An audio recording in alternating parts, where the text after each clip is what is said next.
If you love to bake, or if you've ever been wondering whether your air fryer or your Instant Pot can really bring it when it comes to the baking sector, baby, I'm here to bring you some results. The results are right here. From a bomb Instant Pot banana cake to a gluten-free air fryer carrot cake that has a little bit of spice to it. All I'm saying is I'm here to give you the lowdown and the basics on how the Instant Pot and the air fryer can really come through when it comes to baking. If you're new here, I'm Mandi Sarro. For the OGs, how you doing, baby? Welcome to yet another episode of Miss Mandi Throwdown. I hope the notepads are out because today's class, it's gonna be a ride, all right.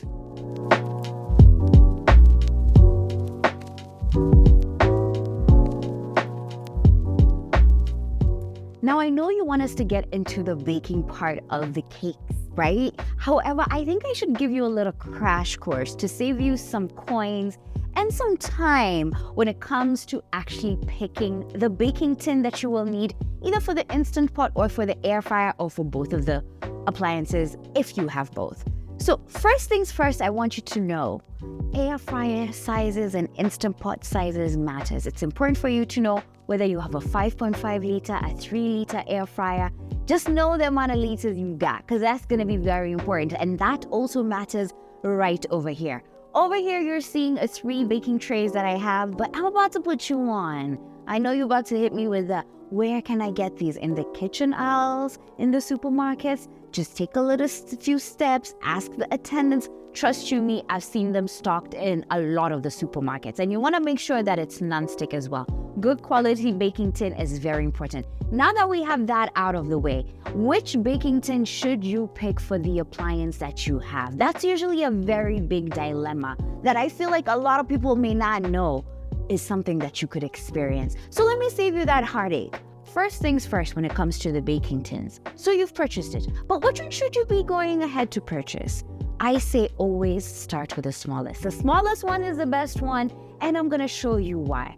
This small baking tin right here is the first one that is like a barrier to entry. Ukitaka kuingia pahali, wanza kidogo kidogo, usianze na kifua, wanza kidogo kidogo. So this actually can be able to enter into the Instant Pot, and it can also be able to enter into the air fryer as well. Totally helping you eliminate the guesswork. Whereas if you bought, say, a big baking tin like this, rectangular, and you're like, you know what, I'm a boss up. I'm gonna put it in my Instant Pot. As you can see, it cannot go in. It cannot go in. So that's why you want to start small. So you can just see what exactly can fit into my Instant Pot, maybe a smaller rounded tin. So you can play within that range instead of going really big and it's disappointing. So let's try this rectangular container in the air fryer. And it enters so smoothly. And lastly, for this tin right here, I know you're thinking to yourself, I could start this big again. So let's go ahead and place this in here. It literally fits, but just by the skin of my teeth, right? Once I place in usually the batter and everything, it settles in pretty well. Unfortunately, this cannot fit in a 6 liter Instant Pot if you have one. So again, please start small. Believe me when I say these things. Now let's try the same tin in the air fryer. Fits perfectly, but before you graduate and take yourself there, please start small. That's my only PSA in my TED Talk before we get into baking. First up, it's our Instant Pot banana cake. This one actually takes the longest amount of time, mainly because the cook time is a total of like 2 hours. So if you're setting out yourself to make a cake, trust, and in the Instant Pot, it's gonna take you some time. So at least the thing about making the Instant Pot cake is that the elements to how you mix the batter doesn't change. You just start by mashing up your bananas until they're nice and smooth. So that's what I'm gonna start by doing first. As I'm mashing up these bananas, I can give you a quick rundown of our ingredients. We have 3 bananas, 2 eggs, 350 grams of cake mix. Also, we have cinnamon, nutmeg, and a pinch of salt, not forgetting the oil. Today, I am using ghee.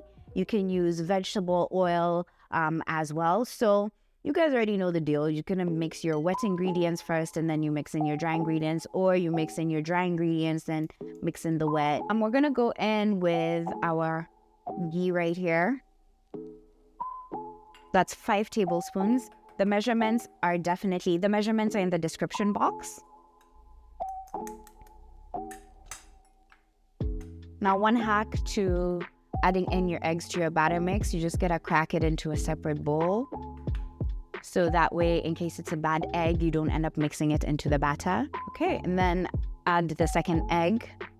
I'm just gonna go ahead and first mix the dry ingredients together, which is the cinnamon, nutmeg, and the salt. Major reason why I like using a cake mix is because I don't want to actually measure anything, be it the salt that I need to use, the amount of cake mix. So this is 350 grams, so I'm just mixing this really well in here.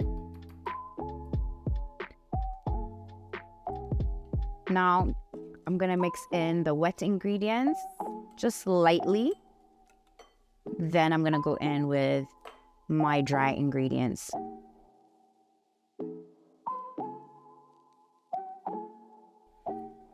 Now, the key thing here is you don't want to overmix, so I'm just folding this in until everything is well incorporated.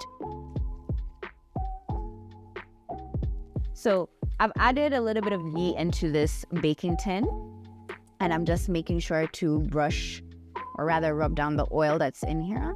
Okay, now that I've made sure to apply the oil onto the baking tray, now I'm gonna be adding in our batter into here.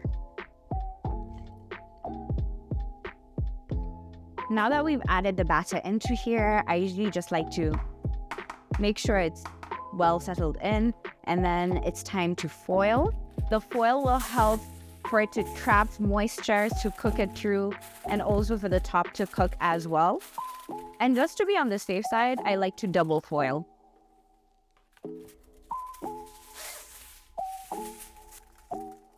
So even if you were using the smaller tin, just make sure that you cover it really well. Now that that's covered, we're gonna go ahead and add 2 cups of water into our Instant Pot.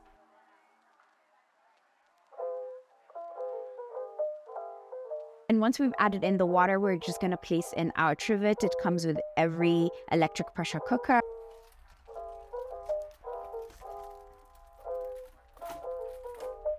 Now that we've placed in our cake, we're gonna go ahead and pressure cook. You can of course use the cake setting if you'd like. I'm just here to share with you, just in case you don't have the cake setting. You need to just pressure cook this on high for 55 minutes. So make sure that the pressure cook setting is on high, and then make sure it's at reading 55 minutes. And you're just gonna press start and let the magic happen. It's been 55 minutes and our first step to our Instant Pot banana cake magic is done, which is the cooking part. Now we're gonna just leave it sitting here on the countertop for the next 50 minutes so that it can do a natural release and, just things settle down and the cake's gonna be ready. While that is happening, we're gonna move on over onto our air fryer carrot cake. Now it's on to the air fryer carrot cake. The good thing about this, again, we're using cake mix. We're making our lives softer and softest as we continue, right? So we have 1 cup of cake mix here. We're gonna be using 1 egg. I'm using mixed spices. Let me just grab it from my pantry so you see which one. I'm using this mixed spices. If you guys have been an OG to this channel, you know I really love this blend of spices. I use it on fish, I use it in stews. So I'm using this to be adding into the cake mix. You can of course completely make sure this is optional. You can just add cinnamon and nutmeg. However, this actually has a lot of mixture of good stuff that you need in your cake. Trust me, it is perfect in your fruit cake, from ginger to cardamom to nutmeg to cinnamon. It has a whole lot of goodness. Now that we're out of that spice, we also have carrot here, and we're using ghee again as well. For the carrot, I'm only using 1 carrot, which I went ahead to shred. So we're gonna start things off by adding in our dry ingredients first. Also for the mixed spices, I added actually a pinch of salt. And And now that our dry ingredients are mixed, I'm just making a little well in the middle. I'm gonna crack the egg and add it into there.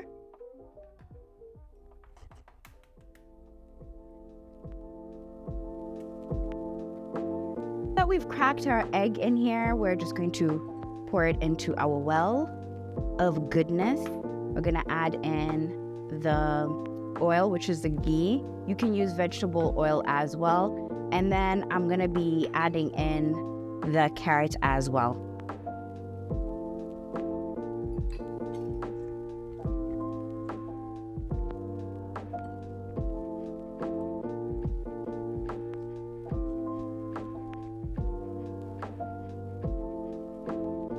Now that our batter mix is ready, we're just gonna go ahead and make sure to grease our baking tin really well. Then we're just gonna add our cake batter mix into here.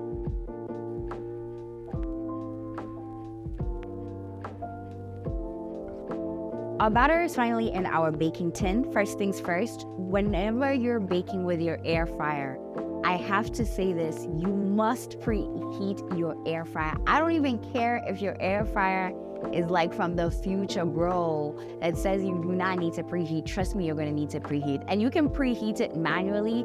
If your air fryer has a setting, make sure you use that setting. By manually, I mean you can just play around with the temperature and the settings here. So the amount of time you should use is either 180 for 3 minutes or 200 for 3 minutes. Either way, just make sure you preheat your air fryer. Your cake will not rise if you do not do this. So let's start with that first. Okay, a few minutes later. Now that we've preheated our air fryer, we're just gonna place in the cake. And we're gonna be air frying this at 165 for 20 minutes. And I know that there's the cake setting on a couple of the air fryers. Of course, you can use that setting. However, this is just to kind of get you into the how-tos of how to bake with your air fryer, but you are more than welcome to explore. The time is up, and I do want to share a quick disclaimer. If you're making a gluten-free cake, it's going to take less time than if you were making a cake if it had gluten. So gluten cakes require about 20 minutes. A gluten-free cake actually requires 5 minutes less than that. So just make sure to be impeccable with that timing. And also, make sure you just open your air fryer and check in on it, be it at the 17th mark or at the 12-minute mark. Just make sure you check on your cake and see how things are going.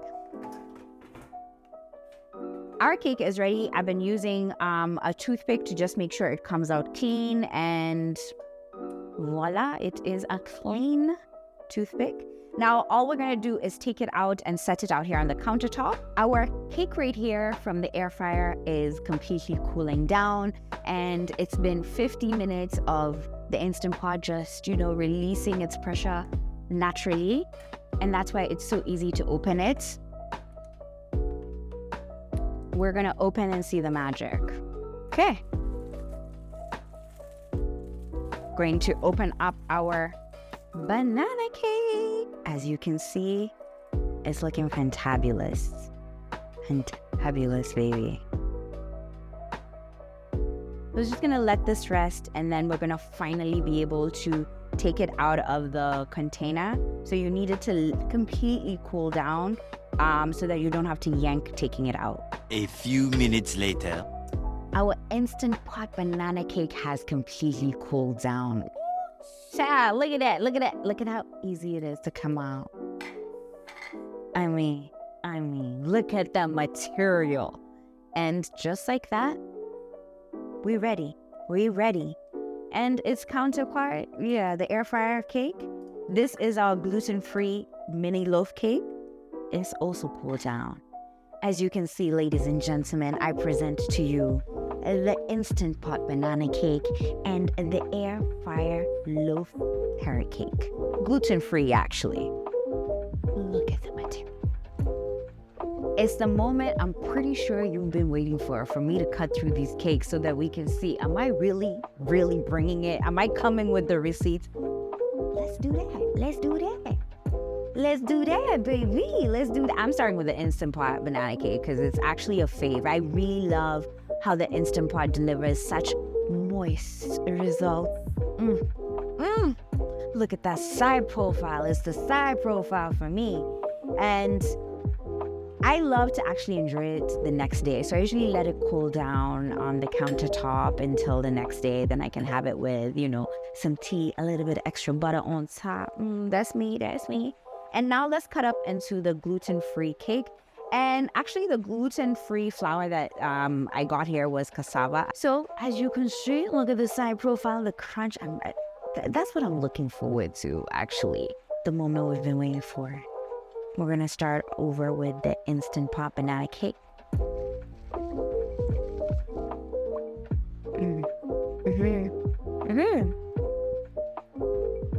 Over onto my gluten-free cake.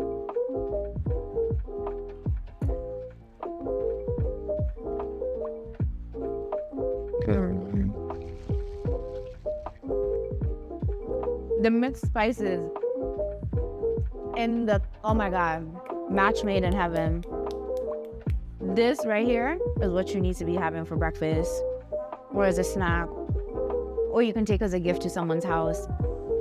If you've loved all the tips and the tricks and the technique that I've shared throughout this video, if this is a video that you are definitely going to take the lessons and apply when you're throwing down any cake, be it with the Instant Pot or the air fryer, coming soon.